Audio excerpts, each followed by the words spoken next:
shit you. Okay. I was about to say we record. I was like, what, you gonna record? Let's go ahead and turn this off real quick so we can make sure that we have everything in order. Welcome, ladies and gentlemen. Welcome to episode 72 of the Splash Cast, the pregame. The pregame, yes. The ATL edition.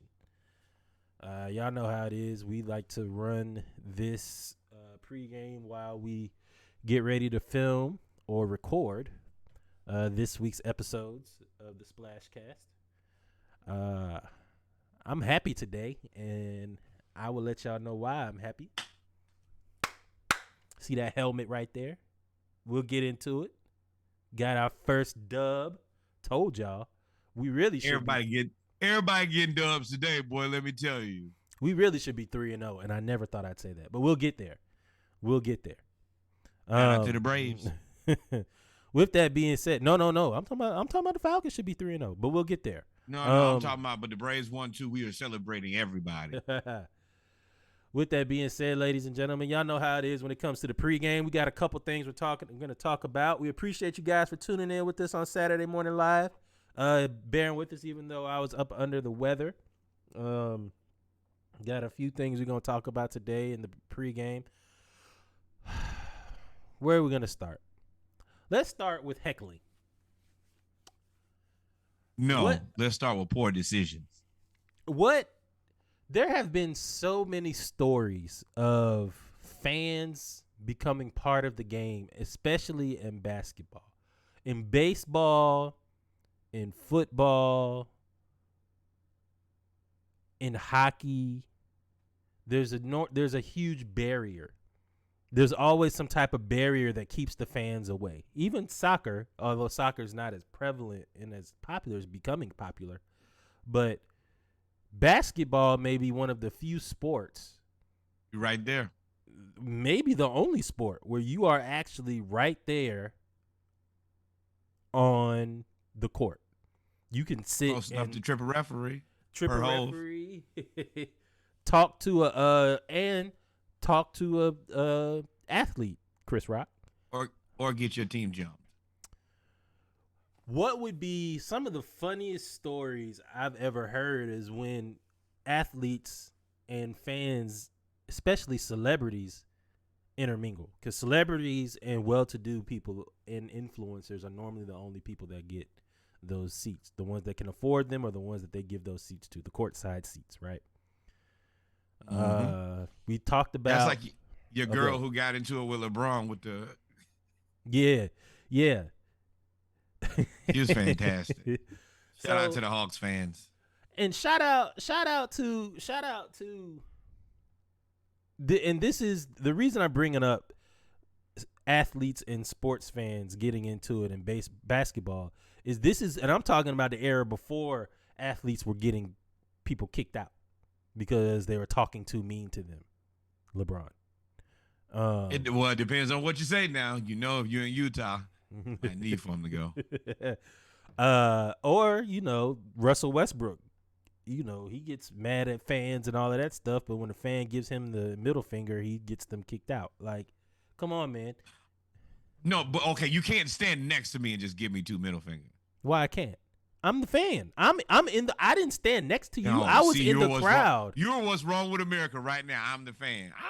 Bro, because you wouldn't do that if we were just walking down the street. You sure as hell would walk up to me and be like, "We shoot you these two," because Russ would slap the shit out of you. If he slapped the shit out of me, he slapped the shit out of me. Then we'll handle it from there. He can't slap you at his job. You imagine somebody walk up into your your office, and just start giving you the finger. You know who I can think of that does not care? Vernon Maxwell. Vernon Maxwell went into the stands. Know where you're going with that. Vernon Maxwell went into the stands multiple times. And it was like, hey. There are so many good Vernon Maxwell stories. He's an underappreciated guy. He is for real. He keep it real. But in this case, there is a story of Kevin Hart, and I'm gonna play it real quick, and I'm gonna turn our mics off so you guys can hear the story of Kevin Hart talking about James Harden. Here we go. I'm in Philadelphia. We're filming Untouchable. Okay. And I had a day off, so I decided to go to the Sixers game. James Harden is playing in the game, and the whole game, the whole first quarter, he's off. And I was like, you know why you off? Because you're in my city. Your beard stinks. I hate you. I was like, I hate your calves. I told him, I said, I think you got butt shots. I was saying a bunch of stuff to him. And he got mad. He said, remember all of this. He said, I'm about to cook you. I said, you gonna cook me? Well, put me in the pot because I'm ready to be cooked. James went on to score 55 points. And here's the bad part. They beat us by 30. And with like a minute left, he was dribbling the ball, standing in the half court, and he was just staring at me. And he goes, tell your team what you did to him. The chopper like to fill on out our optics of molester. I be Yes, sir. So this happens more. Do you know why I like this? Because instead of getting into it with the fans, James Harden pulled a Reggie Miller. Yep. Spike Lee was talking so much trash to Reggie Miller. Reggie Miller went out there and not only beat you in probably the most famous way possible in basketball, really. This also justifies why NBA players get paid so much money. Because if they really want to on any single night, they can go out there and torch your team in a way that it's only 5 other guys on the court on the other team. And poor guy who's guarding James. Pray. God did. And then for James to say, now go tell your team what you did. And now for him to be on that team. Oh, my goodness. Oh, man. And that brings up a thought. What is your favorite fan athlete NBA moment?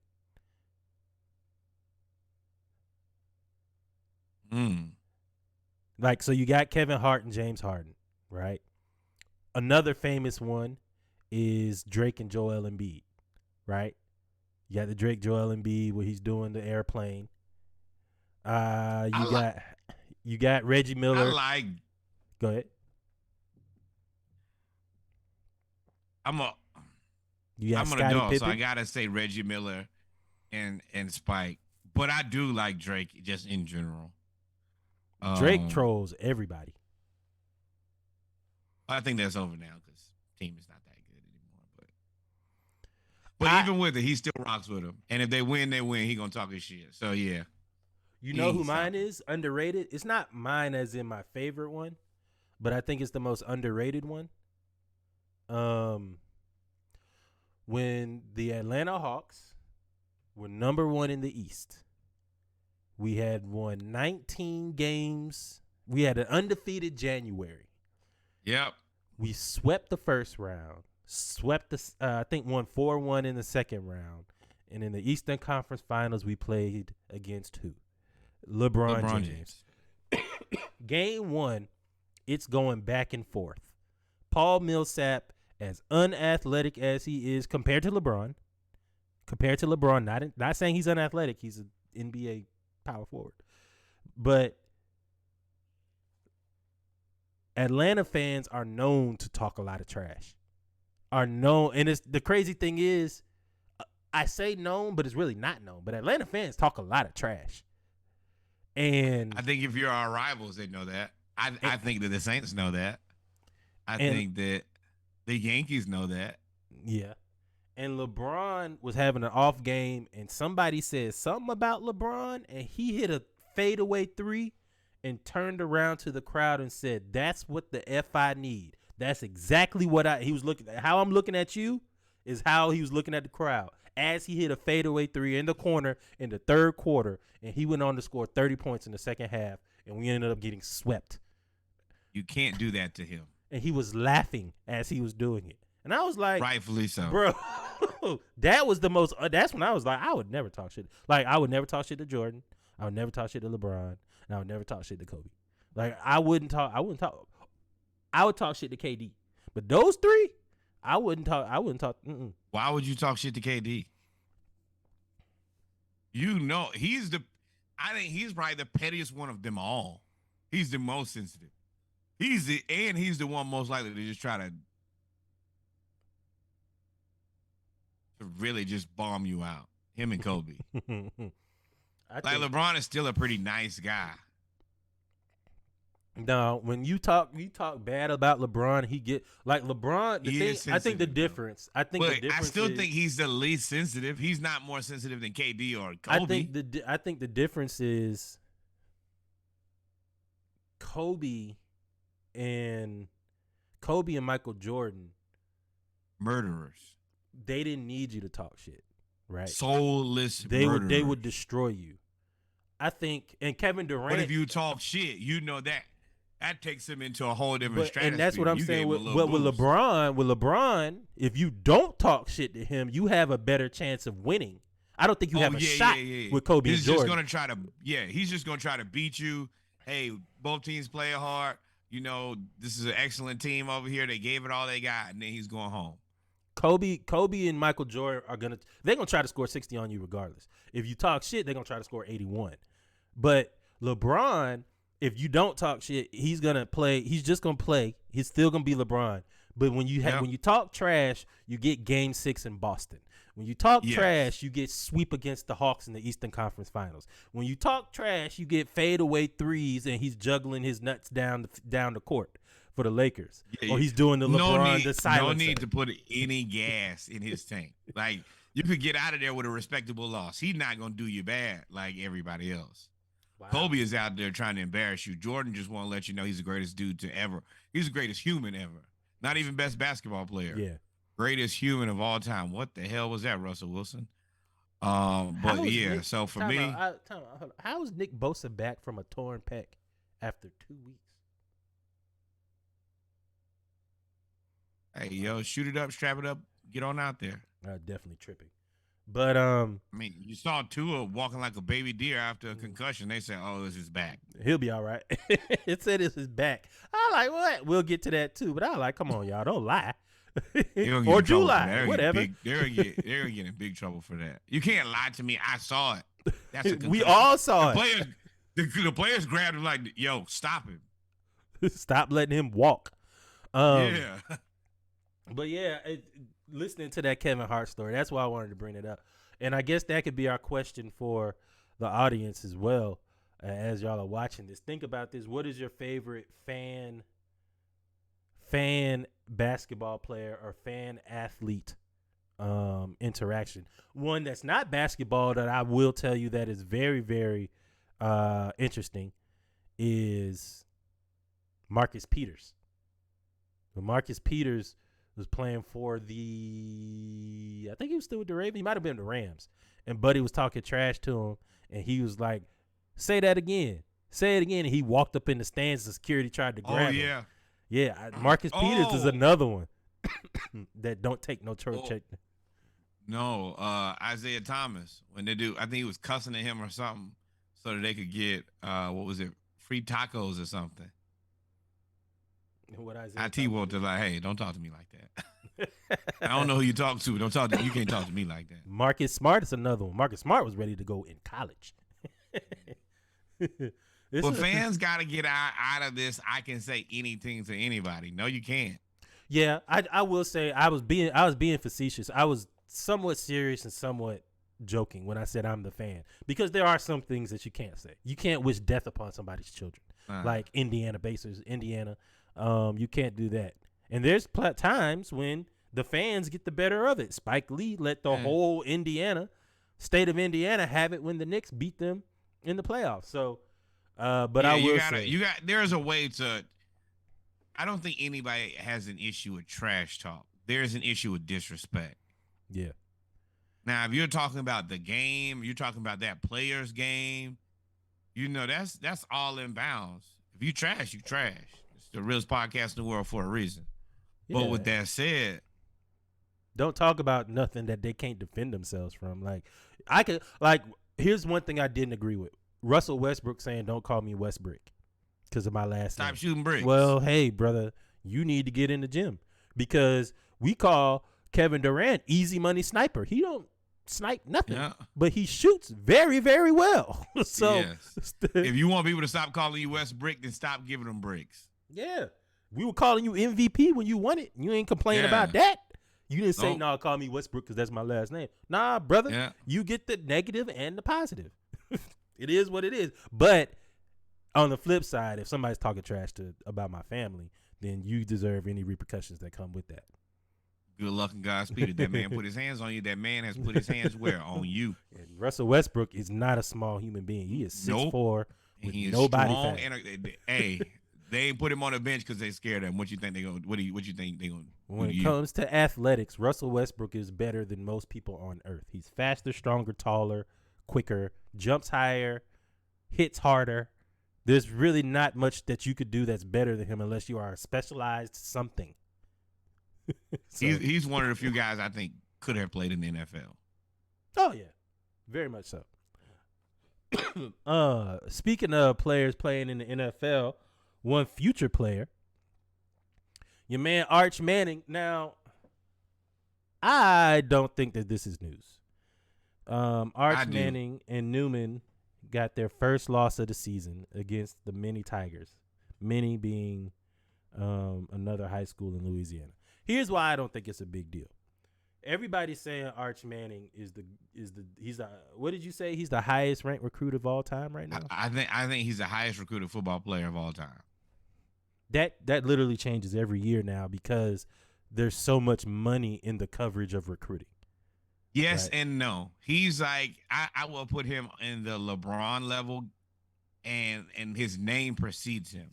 The fact your grandfather was an NFL quarterback, your uncles were Hall of Fame NFL quarterbacks. This isn't just like, hey, this is a guy who we think is really good, like Mikey Williams per se. This is a guy whose reputation has been here. We've known about him since he was probably in elementary school. So it's just a little bit different to me on this one. I feel like he's like Bronny, right? I think he and Bronny are the same recruit to me. They're ish. Bronny is first generation. He's second generation. Okay. But they lost. And the reason I say it's not a big deal is because Newman is in one of the lowest classifications of high school football in Louisiana. And it's a private school. So for those that follow high school football, whatever state you're from, you normally have classes, whatever you want to call it. Up north, they normally call it districts and all of that other stuff. South, it's class, say, 1A, 2A, 3A, 4A, 5A, 6A, 7A. West is kind of, they follow the southern thing as well. If you take, and this is the thing, this is what I made to you, the example I made to you. If you take a 5-star athlete who's playing again at a 7A classification school, playing against other 7A classification schools, the biggest schools out there, and you take the best player on that team and you put him in a 1A classification private school, he's going to do stupid numbers all the time. I think it's a bigger deal that that Mini beat them versus Arch Manning lost, if that makes sense. I see the competition and he looks good, but nobody else does. And I feel like I want to see him play against better teams.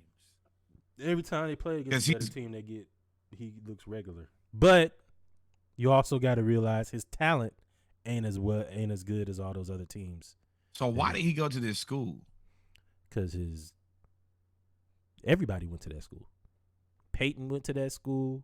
Eli went to that school. Cooper went to that school. That's the school that they started going to when their dad was the quarterback in New Orleans. So when he was a quarterback in New Orleans, they all went to prep school, and the feeder and the schools they went to fed into Newman. I think Odell Beckham Jr. went to this school too, if I'm not mistaken. So they're just a small school.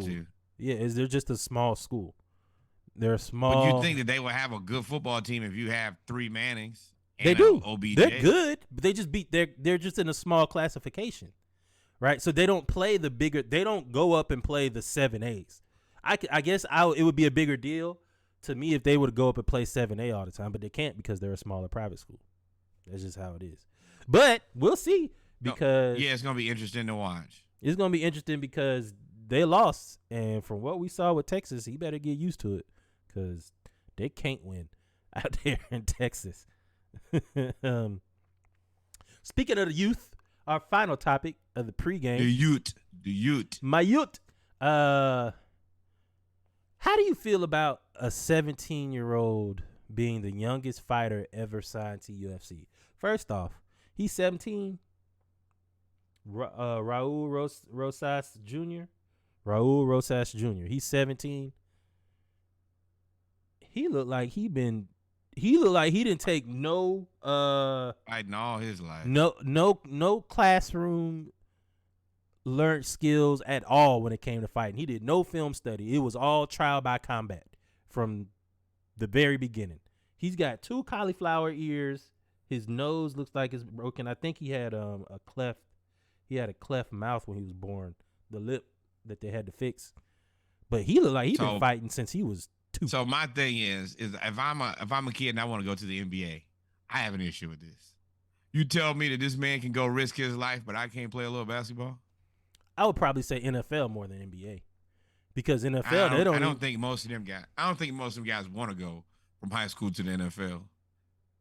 I think if you're not Adrian Peterson, you got to be a fool. Maurice Claret, Mike Williams. Okay, those guys, but it ain't enough for those guys. I think the majority of people need at least a year of college football. Well, I mean, he's the youngest, so it's not a lot of them either. But I see your point. I'm actually arguing for you.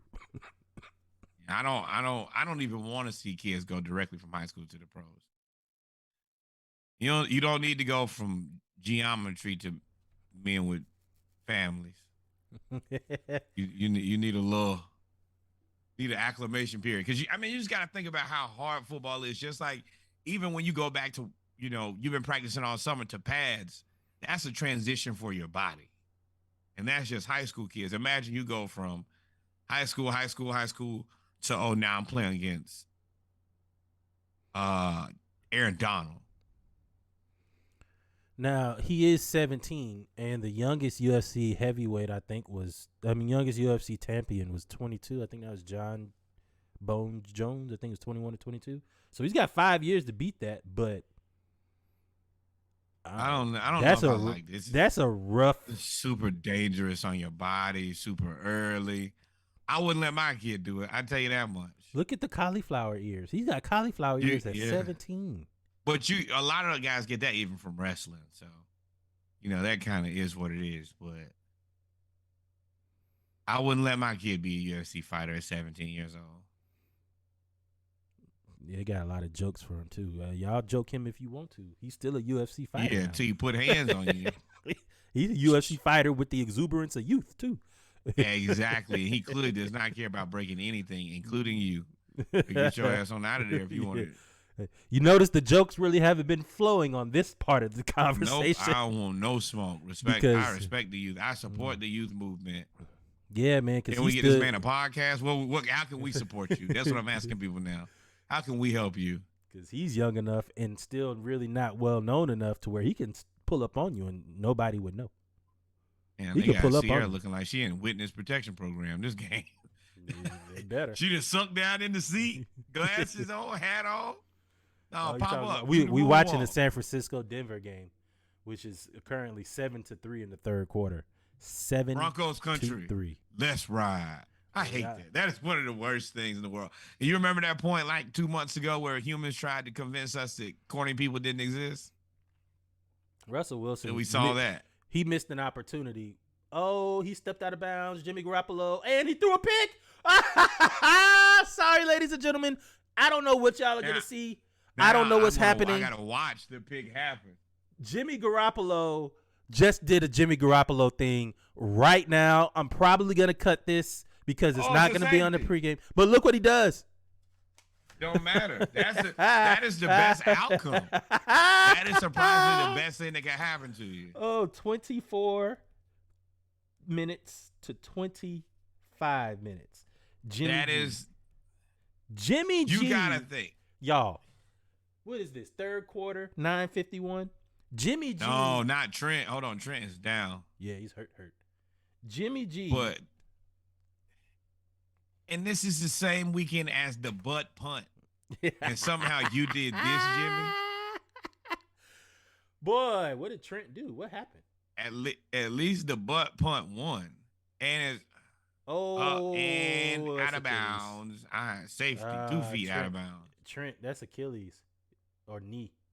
He got kicked in the knee. Dang, Trent. All right, ladies and gentlemen. Well, we've come to the end of the pregame of the ATL edition of episode 72 of the Splash Cast. We talked about some of the best fan-player rivalry interactions. Arch Manning, the highest-rated recruit, losing, and the youngest UFC fighter. Don't like to see that as well. Don't like to see that. Yeah, I don't like to see that. I'll be all right, though. Y'all pray for Trent Williams, best tackle in the league by far. That's tough. That's tough. But y'all stay tuned. We'll be right back with the Atlanta edition of episode 72 of the Splash Cast. Y'all make sure y'all stay tuned. Shout out to the Braves and the Falcons for doing what we needed you to do. Hallelujah.